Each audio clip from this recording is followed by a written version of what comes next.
느헤미야 13장 1절부터 14절까지의 말씀입니다.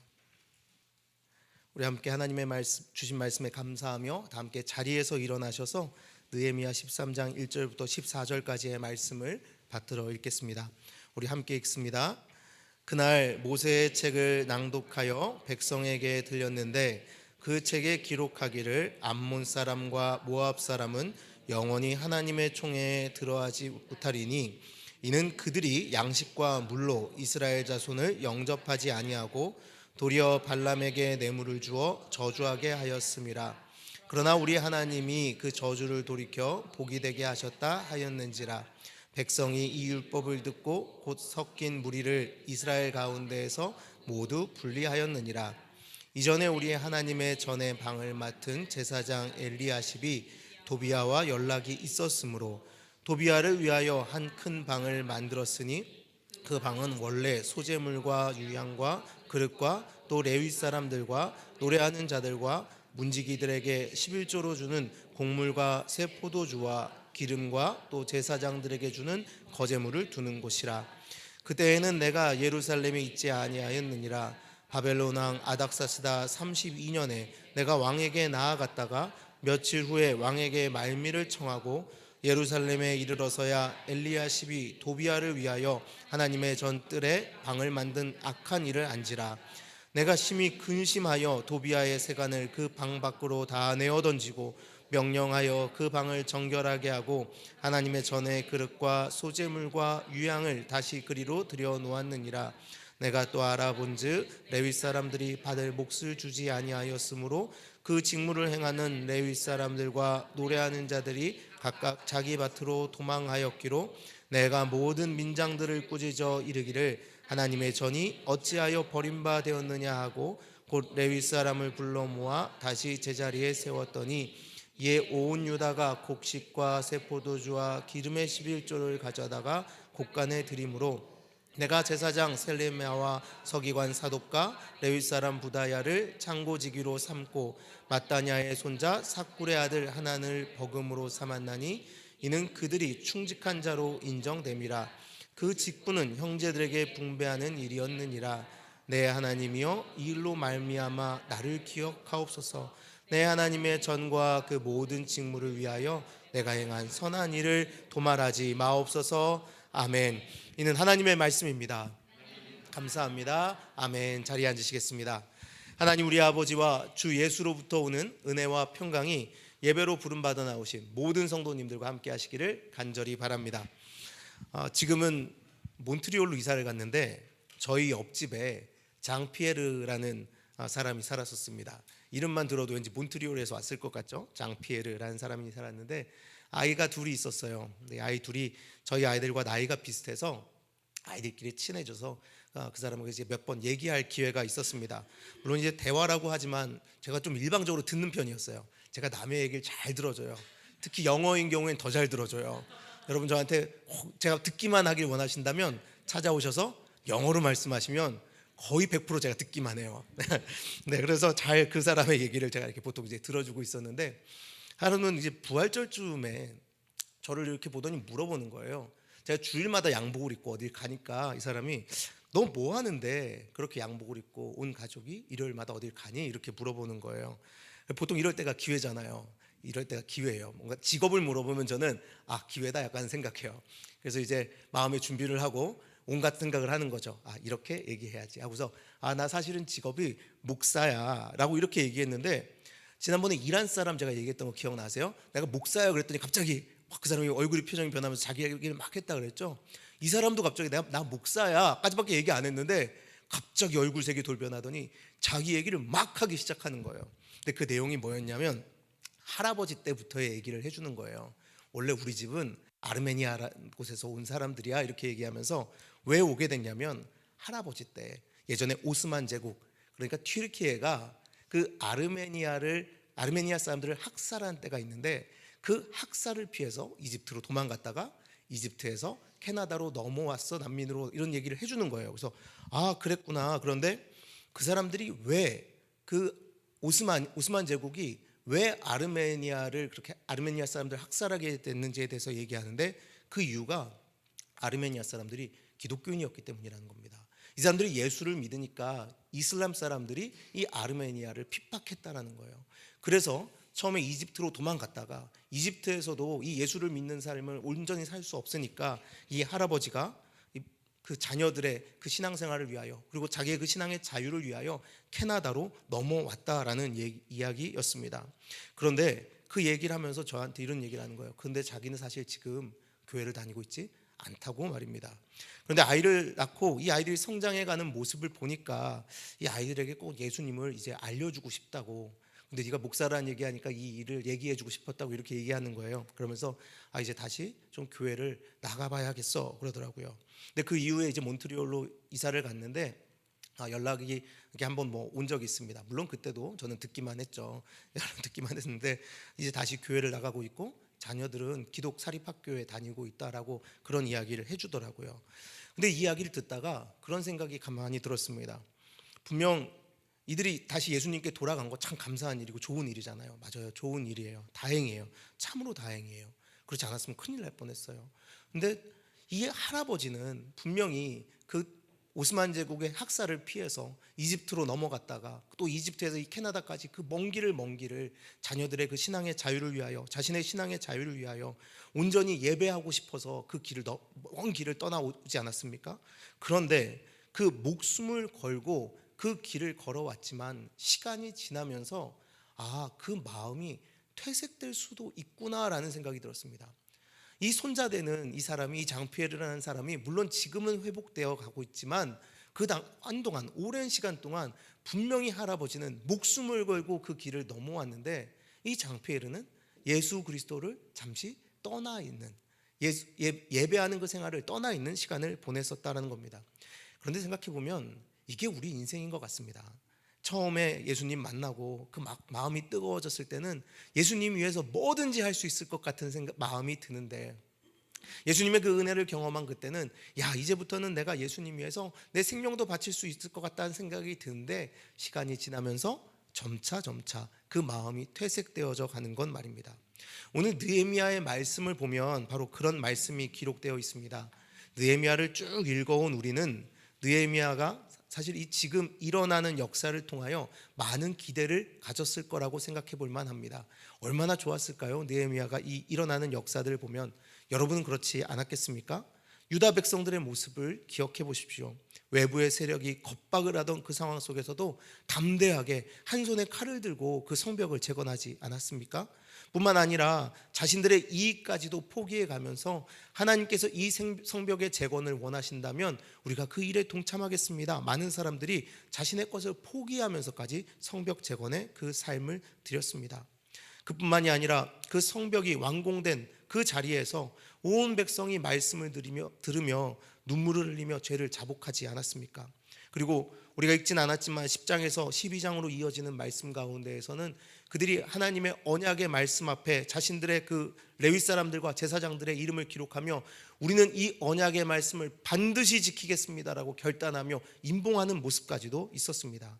그리고 12장에서는 성벽을 하나님께 봉헌하는 장면이 기록되어 있는데 각처에서 레위 사람들을 찾아 예루살렘으로 데려왔고 노래하며 재금을 치며 비파와 수금을 타며 즐거이 봉헌식을 했습니다. 특별히 이 봉헌식은 특별한 모습이 있었는데요. 그것은 산발락과 도비아를 비롯한 반대자들이 집요하게 성벽 재건을 방해하려고 하며 했던 말이 있지 않습니까? 성벽은 여호가 올라가도 무너질 것이다 라고 조롱했던 그 말, 그것이 아니다라고 증명이라도 하려는 듯이 온 유다 사람들이 여호만 올라가도 무너질 거라 했던 성벽 위로 함께 걸으며 하나님을 찬양하며 성벽 봉헌식을 했습니다.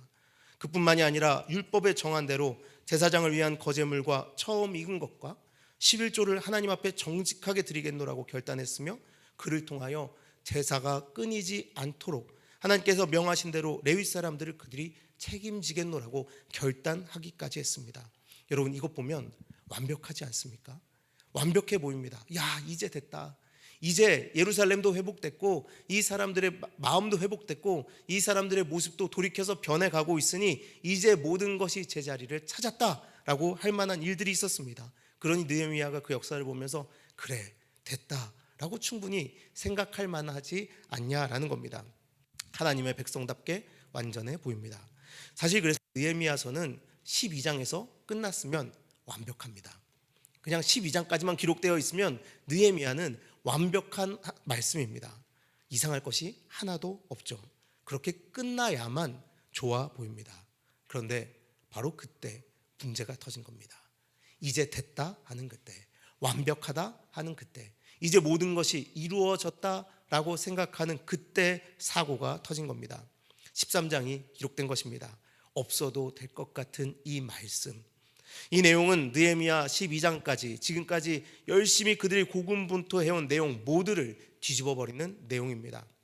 성벽 봉헌을 하던 날 이들은 하나님의 말씀을 다시 읽었고, 그때 암몬과 모압 사람이 하나님의 백성 공동체에 들어와서는 안 된다는 것을 알았습니다. 그리고 이 암몬과 모압 사람들을 그들의 그 총회에서 내어 쫓기로 결단했습니다. 그런데 이 말씀이 기록된 것이 마치 복선과 같은 것입니다. 이들이 분명히 그 말씀을 읽고 암몬 사람들과 모압 사람들을 다 내어 쫓기로 결단했는데, 바로 그때에 이어서 바로 이 제사장이 암몬 사람 도비아와 연락을 하고 있었다라는 말씀이 기록되어 있기 때문입니다. 하나님의 말씀을 통하여 이들을 이제 내어 쫓아야 하는 걸 깨닫는 그때에 제사장이 암몬 사람과 연락을 하고 있었던 것입니다. 물론 이 시기가 정확하지는 않습니다. 봉헌식 이전부터 그랬는지, 봉헌식 때 그렇게 된 건지, 아니면 느헤미야가 예루살렘에서 자리를 비워서 바벨론으로 갔을 때 이런 일이 일어난 것인지 정확한 시기는 알 수 없으나 중요한 것은 제사장이, 사람들은 다 말씀을 따라 우리 가운데서 이 이방 사람들을 끊어내자라고 결단하는 그때에 제사장이 그 일을, 그 사람들과의 연락을 주고받고 있었다라는 겁니다. 그런데 그렇게 도비아와 연락을 하고 있던 엘리야십이 적어도 1년 이상 느헤미야가 자리를 비웠던 그때 암몬 사람 도비아를 위하여 성전 안에 공간을 내어줍니다. 도비아가 누구입니까? 산발락과 더불어서 성벽 재건을 막기 위해 힘썼던 사람입니다. 이 유다 사람들을 조롱했던 사람들입니다. 느헤미야를 죽이려고 앞장섰던 사람입니다. 그리고 무엇보다 성경에 기록된 결코 하나님의 총회에 들어올 수 없다라고 기록된 암몬 사람입니다. 그런데 제사장이 그를 위하여 11조를 모아두는 곳에 개인 사무실을 차려준 것입니다. 성전 안에 하나님의 총회에 들어와서는 안 되는 암몬 사람을 드리기 위하여 하나님의 공간을 내어 주었는데, 그곳은 특별히 바로 하나님의 제사를 위하여 성별된 레위 사람들을 위한 그 제물이 쌓여있던 곳간이었습니다. 여러분, 이 일이 어떤 문제를 야기했습니까? 이 일이 어떤 결과를 만들었습니까? 이 제사장 엘리야십은 이것이 뭐 대수겠어 라고 생각했을 것입니다. 이 방 하나 내준다고, 이 도비아라는 암몬 사람 한 사람이 성전 안에 들어왔고 이 사람에게 이 공간 하나 내준다고 무슨 큰일 나겠어? 라고 생각했을 수도 있습니다.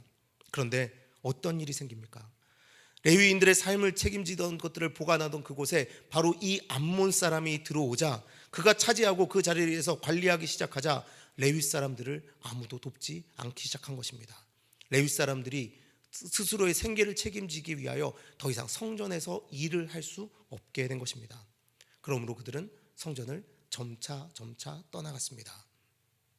레위인이 없는 성전, 제사를 드릴 수 없는 성전, 그곳이 어떤 의미가 있습니까? 아무런 의미가 없는 것입니다. 성벽이 재건되면 뭐합니까? 하나님의 백성들이 더 이상 아닌데요, 하나님과의 관계가 끊어져 버린 것입니다. 모든 것이 성벽이 재건되기 이전으로, 말씀을 듣고 회개하기 이전으로 돌아가 버린 것입니다.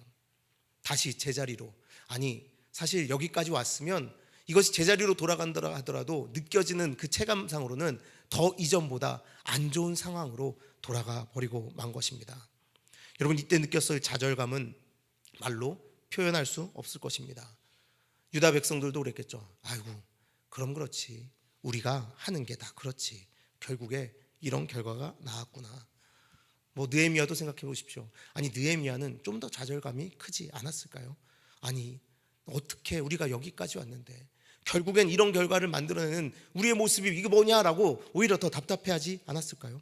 조금 전까지만 해도 이제는 말씀을 따르겠다고 하지 않았습니까? 율법의 말씀이 선포될 때에 울면서 바닥에 엎드려서 회개하고 다시는 주의 말씀을 떠나지 않겠다고 하지 않았습니까? 백성의 지도자들이 그 언약 위에 이름을 적으면서 반드시 지켜내겠노라고 결단하지 않았습니까? 그 시간이 얼마 지나지 않았습니다. 성벽 봉헌을 하며 성벽 위를 찬양하며 걸었던 때가 바로 어제 같은데 예배는 다시 무너졌고 하나님과의 언약은 깨져 버렸습니다. 여러분, 이렇게 그럼 끝나는 것입니까? 또 무너져 버리면 다시 기회는 잡을 수 없습니까? 우리가 목숨을 걸고 어떻게 했는데 분노하고 느헤미야는 그냥 이 자리에서 사실 돌아가 버려도 그만이었습니다. 그러나 느헤미야는 그렇게 하지 않았습니다. 무너졌으니 끝났구나 좌절하지 않았습니다. 느헤미야는 포기하지 않았습니다. 반복되고 반복되는 조상들의 역사로부터 오늘에 이르기까지 계속해서 반복되는 죄악을 마주하며 결국 우리는 이렇구나 라고 생각하지 않았다라는 겁니다. 그는 다시 자신이 할 수 있는 일, 해야만 하는 일을 행하기 시작합니다. 도비아의 세관을 다 밖으로 내어 던지고 방을 다시 정결하게 한 후 레위 사람들을 다시 불러 모아 성전이 성전답게 돌아갈 수 있도록 그가 해야 할 일을 하기 시작한 것입니다. 그뿐 아니라 다시 안식일을 회복하고 이방인들을 그들 가운데서 내칩니다. 다시 느헤미야로 말미암아 회복이 이루어지는 것처럼 보입니다. 그런데 여러분, 그거 아세요? 느헤미야가 이렇게 말씀이 끝난다고 해서 그 이후에 이 사람들이 다시 완전하게 살았습니까? 느헤미야는 구약의 가장 마지막의 역사가 기록된 책입니다. 물론 성경의 한 중간에, 구약의 한 중간에 들어가 있지만 사실 느헤미야 13장이 구약 전체에서 가장 마지막의 말씀이라고 우리는 일반적으로 보고 있습니다. 이 이후 결국 오늘의 말씀은 희망이 있는 것처럼 끝나고 있지만 사실 그 이후의 삶은 또 실패한 삶이었습니다. 이후 400년 동안 이스라엘은 암흑기에 빠져듭니다. 하나님의 말씀이 없는 시기, 죄를 지면서도 죄를 짓는 것도 모르고 아무렇게나 살던 그 시간이 400년이라는 시간이 흘러가게 됩니다. 여러분, 이 말씀을 통해 우리가 그럼 무엇을 알 수 있습니까? 우리가 이 말씀을 통해 깨달아 알 수 있는 것은 무엇입니까? 인생이라는 것 어차피 안 되는군요. 이것을 깨닫습니까?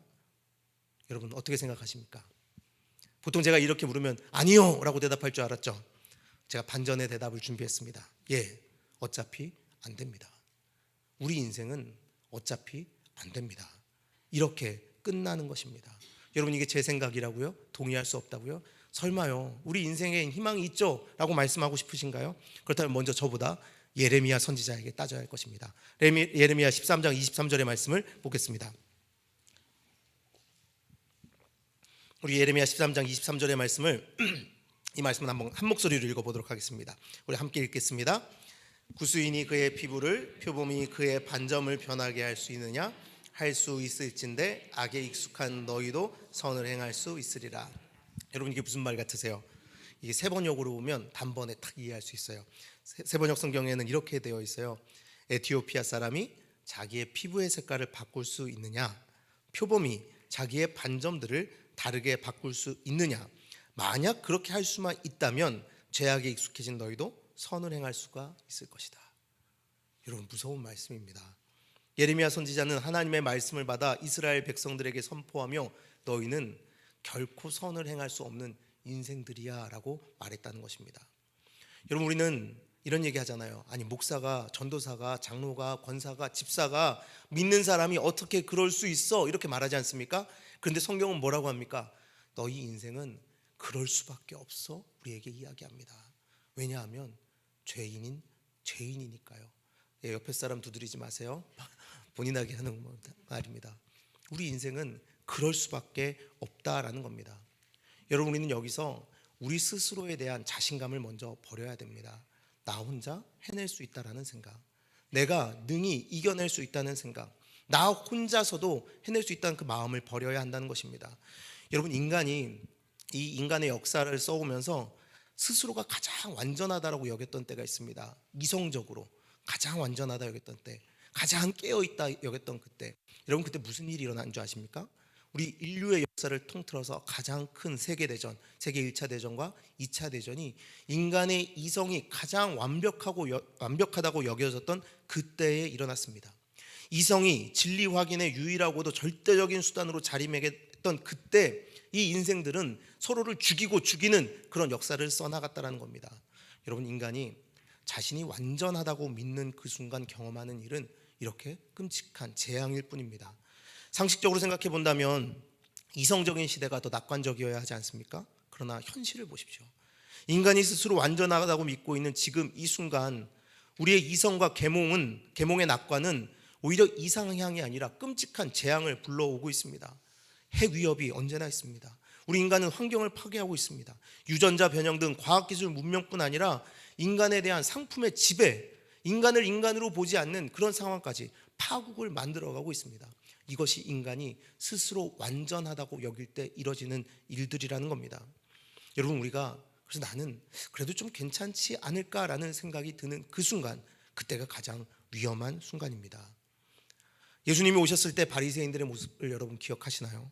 그들은 400년의 시간 동안 더욱더 변질되어 잘못을 반복하여서 자신들의 잘못을 인정하지도 않는 양심에 화인 맞은 자들이 되어 있었습니다. 400년 동안 말씀이 없이 그 어두운 시간을 지나가면서 죄중에 빠져 있으면서도 자신의 잘못을 보지 못하고 나는 그래도 의로운 사람이지, 나는 선민이니까 괜찮지라고 잘못된 착각에 빠져서 예수님이 온 당시에 하나님이신 예수님보다 내가 더 선하다고, 내가 더 의롭다고, 내가 더 옳다고 예수님을 핍박하며 결국에 십자가에 못 박아 버렸습니다. 여러분, 우리는 하나님 앞에서 우리가 불완전한 존재임을 인정해야 합니다. 우리는 결국에 또 무너질 수밖에 없는 존재군요 라고 인정해야 한다라는 겁니다. 그러나 여러분, 그렇다고 해서 제가 여러분에게 오늘 그러니까 우리 깔끔하게 포기하시죠 라고 말씀드리는 거 아닙니다. 여러분, 사실 예수님을 안 믿고 하나님의 말씀을 모르면 더 편합니다. 왜냐하면 우리의 마음을 찌르고 들어오는 게 없거든요. 내 마음대로 가면 돼요. 그런데 우리는 이 좌절을 맛볼 수밖에 없습니다. 왜냐하면 말씀이 우리를 찌르고 들어오니까요. 넘어지는 이유는 말씀으로 일어섰기 때문입니다. 여러분, 그래서 우리는 결코 포기하지 않습니다. 조금 전에 말씀드렸던 예레미야도 여러분 생각해 보십시오. 그 이스라엘 백성들을 앞에다 두고 너희는 결코 선을 행할 수 없는 악한 존재들이다 라고 이렇게 말했으면 그럼 이제 말씀 그만 전하면 되잖아요. 그런데 여러분, 하나님의 말씀을 그들 가운데에서 예레미야는 계속 선포했습니다. 하나님의 마음이 그 안에 가득해서 하늘로부터 오는 말씀이 여전히 그들을 향하고 있기에, 하나님의 사랑이 그 악한 행동을 하며 넘어져 있는 그 백성들을 향하여 하늘로부터 쏟아져 내려오기에 예레미야는 계속해서 말씀을 전한 것입니다. 하나님을 신뢰했고 하나님이 아무런 희망이 없어 보이는 이들에게 돌이킬 것을 말씀하라 하셨기 때문에 그렇게 한 것입니다. 여러분, 느헤미야도 그렇습니다. 자신의 노력으로 단번에 바꿀 수 있다고 만약 믿었다면 넘어진 그때 유다 백성들을 보며 좌절하고 포기하고 페르시아로 돌아가 버렸을 것입니다. 그러나 그는 사람에게 희망을 두지 않았습니다. 우리 인생은 넘어질 뿐인 것을 깨달았고 그는 오직 하나님에게만 희망을 두며 하나님께 기도하고 주신 사명대로 살아가고자 애썼습니다. 단번에 이 싸움이 끝나지 않더라도 나의 유일한 희망이신 하나님의 말씀을 따라 죄와 싸우되 마지막까지 피 흘려가며 느헤미야는 싸운 것입니다. 여러분, 인간에게 희망을 둔 자들은 이런 어려운 일을 당할 때에 좌절하고 넘어져 버리고 맙니다. 우리는 그래서 인간에게 희망을 두지 않습니다. 나에게 희망을 두지 않습니다. 누구에게 희망을 둡니까? 하나님에게 희망을 두는 것입니다. 하나님께서 이스라엘에게 바라셨던 것, 그것은 그들이 스스로 잘나져서 큰 나라가 되기를 바라셨던 것이 아닙니다. 하나님께서 이스라엘에게 바라셨던 것은 하나님께 순종하는 나라였습니다. 하나님이 절대적으로 옳으심을 믿고 하나님을 따르는 그 나라를 원하셨습니다. 하나님을 사랑하는 나라를 바라셨습니다. 그리고 그 사랑하는 가운데 하나님의 마음을 알아 순종함으로 하나님의 은혜를 온 땅 가운데 나누어 주는 나라를 이루어가기를 하나님은 바라셨습니다. 사랑하는 여러분, 우리도 그래야만 합니다. 우리가 우리의 능력으로 큰 사람이 되고자 합니다. 그런데 하나님은 우리에게 큰 사람 되라고 말씀하시지 않습니다. 순종하는 사람 되라 하십니다. 말씀으로 사는 자가 되라 하십니다. 사명자가 되라 하십니다. 그런데 여러분, 우리가 그렇게 할 수 있다고요? 아니요, 우리는 할 수 없어요. 내 스스로의 힘으로는 할 수 없어요. 그러나 우리는 희망을 볼 수 있는 자들입니다. 희망이 있는 자들입니다. 로마서 4장 25절입니다. 예수는 우리가 범죄한 것 때문에 내줌이 되고 또한 우리를 의롭다 하시기 위하여 살아나셨느니라. 우리는 범죄한 한 줌의 재와 같은 존재였지만, 희망 없이 죄를 반복하는 그런 존재이지만, 예수님이, 하나님의 아들이 우리를 위하여 내줌이 되었기 때문에 우리는 그 희망 안에서 다시 일어설 수 있다는 것입니다. 그 죽음에서 끝난 것이 아니라 예수께서 부활의 첫 열매가 되시어서 너희도 이제 나와 함께 부활할 것이다 라고 말씀해 주시고, 그 희망 가운데, 그 부활의 기쁨 가운데 이 세상을 능히 이길 수 있는 삶으로 인도하여 주시기에 우리는 다시 일어나 그 길을 가는 것입니다. 다 넘어지는구나, 결국에 실패하는구나 좌절하는 것이 아니라 예수 그리스도를 의지함으로, 그 부활 생명으로 다시 그 어둠의 자리에서 빛의 자리로 옮겨갈 수 있는 능력의 백성들이 되어가는 것입니다. 여러분, 오히려 우리 인간의 존재에 대한 이해를 바로 이 밑바닥에서부터 시작해서 예수 그리스도의 희망을 둘 때 우리는 능력으로 이 세상을 살아갈 수 있다는 것을 믿으시기를 바랍니다. 예수 그리스도의 은혜는 다시는 그 죄악에 빠지지 않아서 완전해지는 존재로 만드는 것이 아닙니다. 우리 감리교회는 완전의 교리가 있습니다. 우리가 성화의 삶을 살아가면서 완전을 추구하는 삶을 살아가는 것이죠. 그런데 여러분, 이 완전이라는 오해가 우리가 완전해졌기 때문에 영원히 완전할 것이라는 그런 기대를 가지고 완전을 추구하는 것이 아닙니다. 예수 그리스도가 오시는 그날까지 우리는 분명히 반복되어 넘어질 것이지만, 예수 그리스도의 말씀을 따라 그 십자가를 바라보며 걸어갈 때에 그 어느 순간, 예수님이 다시 오시는 그때 어느 순간까지는 이 완전에 다다르는 노력을 하며 살아가야 한다는 그런 완전의 교리라는 것입니다.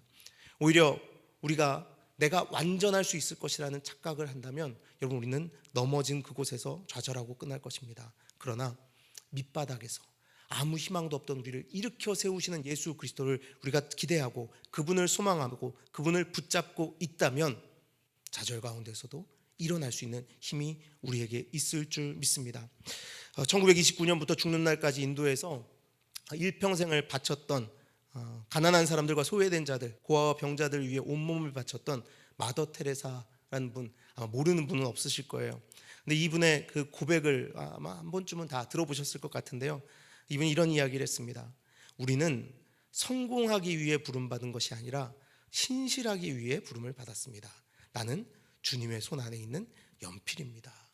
우리가 완전해서 성공할 수 있기 때문에, 우리 스스로의 능력으로 성공하기 위해서 부름받은 것이 아니라 그냥 하나님께 순종하라고 부름받았다라는 겁니다. 그리고 이런 이야기도 했습니다. 나는 하나님의 손 안에 있는 몽당 연필에 불과합니다. 그분이 쓰시고 그분이 생각하시고 그분이 결정하십니다. 나는 그분의 손 안에 있는 작은 몽당 연필입니다. 우리 안에도 이런 고백이 있어야 할 줄 믿습니다. 성공하기 위해서 달려가야지, 이것이 아니라 내 인생은 순종하기 위해 있다라는 믿음을 가지고, 아무리 작은 몽당 연필이라도 하나님이 쓰신다면 여러분, 그것이 구원의 역사 아닙니까? 하나님이 쓰신다면 창조의 역사 아닙니까? 우리 인생이 쓸 수 없는 그 하나님의 전지전능하신 하나님이 쓰시는 역사 아닙니까? 몽당 연필이면 어떻습니까? 그분께 붙들림 받아 내 능력이 아닌 나를 구원하신 예수 그리스도의 그 은혜로, 예수 그리스도의 능력으로 살아가는 그 삶을 더 소망하는 우리가 되기를 바랍니다. 그렇게 우리를 사랑하셔서 이제 독생자의 생명까지 내어주신 하나님을 기억하고, 하나님을 사랑함으로 하나님이 좋아하시는 일하고 하나님이 싫어하시는 일 안 하고자 기도하며 애쓰며 이제 우리는 그래서 살아가면 됩니다. 로마서 12장 2절은 그래서 우리에게 이렇게 권면합니다.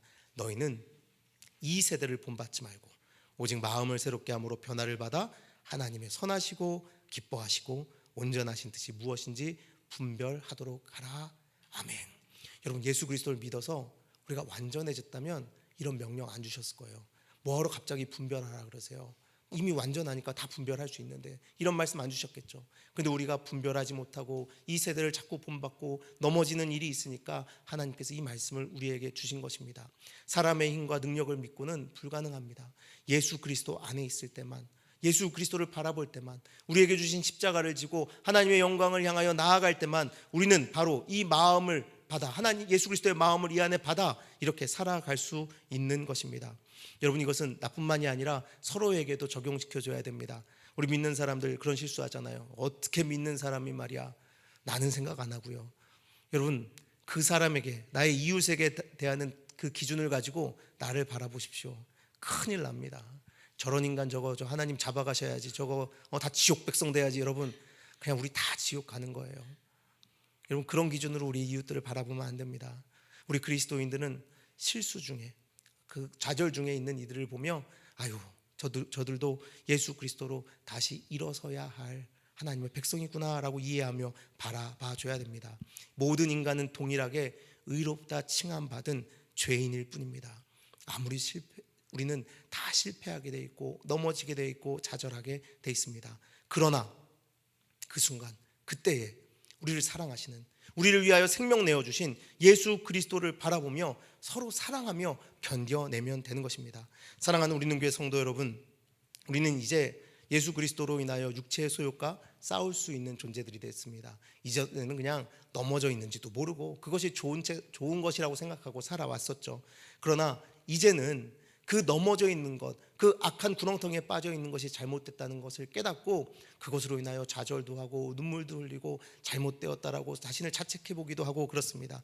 그러나 그것이 그 상황 속에서 이제 예수 그리스도를 바라볼 때 우리는 일어설 수 있는 것입니다. 여전히 넘어지고 또 넘어지지만 예수님의 사랑 안에 있기에, 은혜 안에 있기에 아직 끝난 것이 아니라고, 내 인생 여기서 결코 끝나지 않는다고, 예수님의 생명값을 주고 사신 내 인생 이렇게 끝나지 않는다라고 기도할 수 있는 이제 우리가 된 것입니다. 오늘 하나님의 성전인 우리 안에 도비아를 위한 방을 마련하고 싶은 생각이 들 때가 있습니다. 여전히 세상의 성공, 그 세상의 이생의 자랑과 안목의 정경을 쫓아가며 하나님의 전인 내 안에 그 암몬 사람 도비아를 위한 방을 내어주고 싶은 마음이 우리 안에 강하게 드는 순간이 여전히 있을 것입니다. 그럴 때마다 하나님의 말씀을 읽어보며 예수님이 우리를 위하여 무엇을 하셨나, 생명을 내어주시기까지 나를 사랑하신 그 은혜가 무엇인가 다시 한번 묵상해 보시기를 바랍니다. 평생을 바쳐 최선을 다해 살아왔는데, 특히 예수님을 믿고 오늘까지 왔음에도 또 무너지는 나를 발견했을 때 나의 현실에 대한 두려움 속에서 자기 연민에 빠지거나 좌절하거나 분노하거나 슬퍼하는 것으로 끝내지 마시고 하나님의 아들 예수께서 나를 위하여 무엇을 하셨는지를 다시 묵상해 보며 일어서는 우리가 되기를 바랍니다. 아유, 나는 원래 그래. 아니요, 우리는 그렇지 않습니다. 사실 원래 우리는 하나님의 형상대로 창조받은 존재들이었습니다. 그런데 그것을 스스로 회복하지 못하고 있자 하나님의 아들 예수께서 십자가에서 목숨까지 내어주신 이제 더 값어치 있는 인생들이 되었습니다.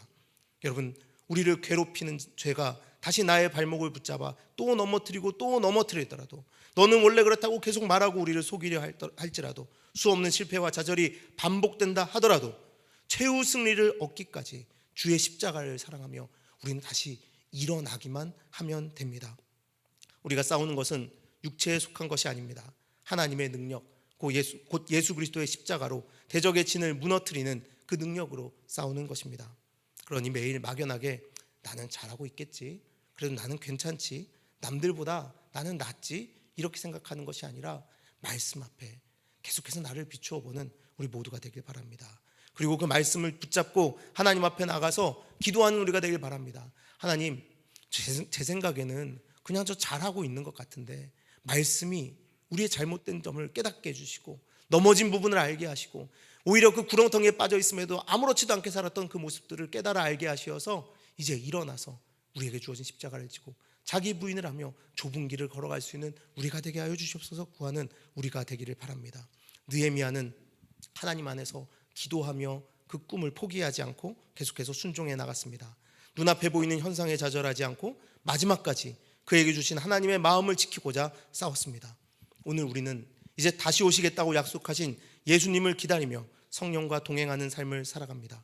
이제 육체의 소욕은 그렇다면 십자가에 못 박고 하나님의 나라를 꿈꾸며 좌절하지 말고 사랑하며 선한 싸움을 싸우는 모두가 되시기를 간절히 바랍니다. 여러분, 아까 처음에 말씀드렸던 그 장피에르라는 분 있잖아요. 분명 인간의 마음은 그렇게 퇴색되어져 갑니다. 그러나 어느 날 그 마음을 찾아 들어와서 그 마음을 깨우는 성령의 목소리가 있습니다. 그때 그 목소리를 붙잡으십시오. 그리고 다시 일어나서십시오. 그리고 온 땅 가운데에서 하나님께서 내가 너를 통하여 이루고자 하는 그 성벽이 있다, 성벽을 재건하라 하시는 명령에 순종하며 살아가는 모두가 되시기를 간절히 바랍니다.